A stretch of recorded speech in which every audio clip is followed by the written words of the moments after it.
Jeremy, you've made your home debut last week. You've had 3 games with the Battery so far. How do you think you've been settling into the squad and the city so far? I'm enjoying it. I knew quite a few of the guys, so that always makes the transition easier. But there's a lot of matches. That first week we had 3 matches, so it's kind of easy to get going when you can play 30 minutes here and try to build up my fitness. So it's been going well, and now we only have a game a week, so it gives me more time on the training pitch. From playing those 3 games, how would you, and in training too, how would you describe your chemistry with other attacking players like Juan David or Cal and Dee?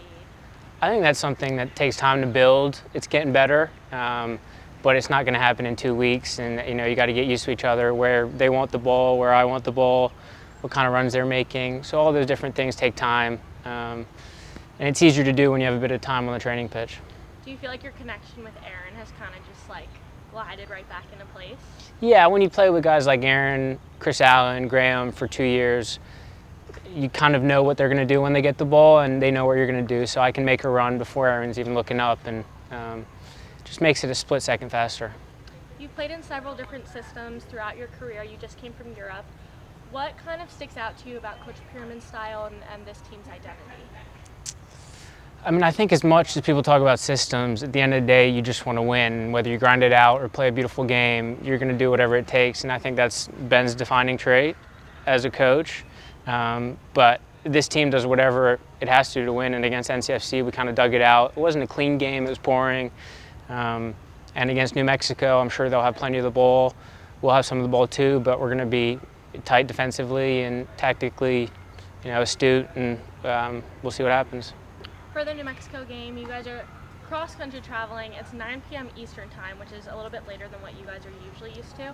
How do you kind of adjust your routines or schedule to get used to that? I think you just go to bed a little later. You take a longer nap. I think most guys on the team love to take a nap, so I don't think it's too hard. How do you think this New Mexico side compares to teams that you've played in the Eastern Conference or other teams that you've previously played?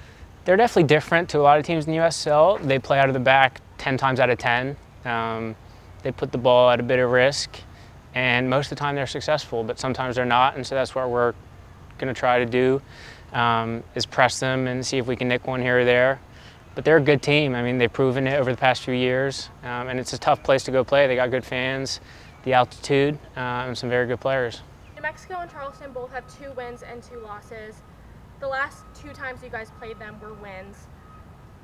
What do you think has worked for you guys in the past since you got here and pulled off wins against such a tough team?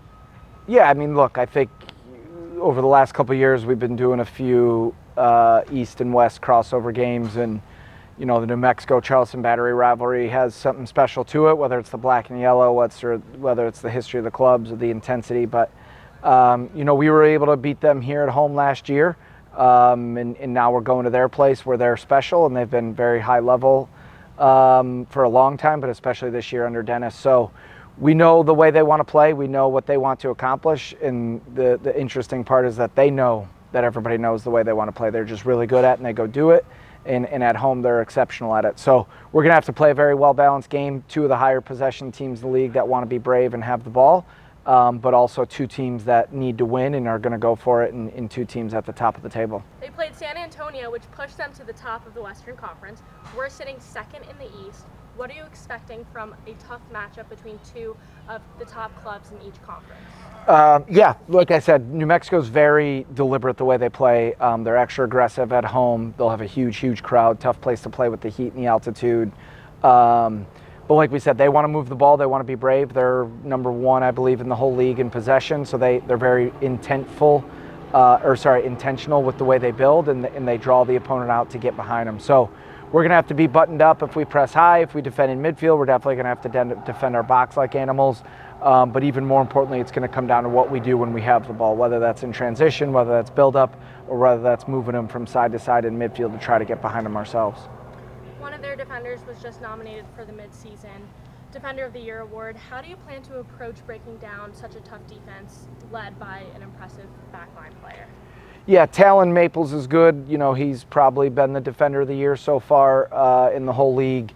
He can provide attacks with his calm build-up and has a good understanding of how to provoke the opponent by getting them out of their shape. And then obviously he makes high-level plays in the defense. They tend to be very aggressive, and he has to make a lot of last-ditch efforts, and he's very good at it. So that's the good thing about New Mexico, is that they want to be aggressive and they want to get pulled apart, but also the tough thing is that they have players at the back line who make high-level individual plays. So they push the line up well, they shift left to right well, they make things compact.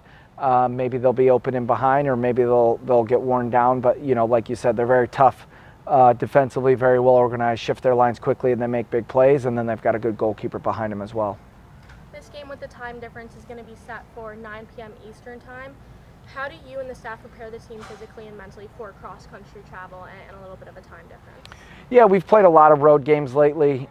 This one's on grass, so even being in a baseball diamond, it's fun and exciting. Like we said, the crowd and the travel will be tough. Friday we'll get after it in travel, and then hopefully physically and mentally and spiritually just get ourselves ready to have a tough emotional night. But we have our processes that we go through. The players are very diligent and prepared, so it'll be a tough game for sure. Hot, humid, hot in that altitude, but most importantly against a very tough, well-talented, organized team.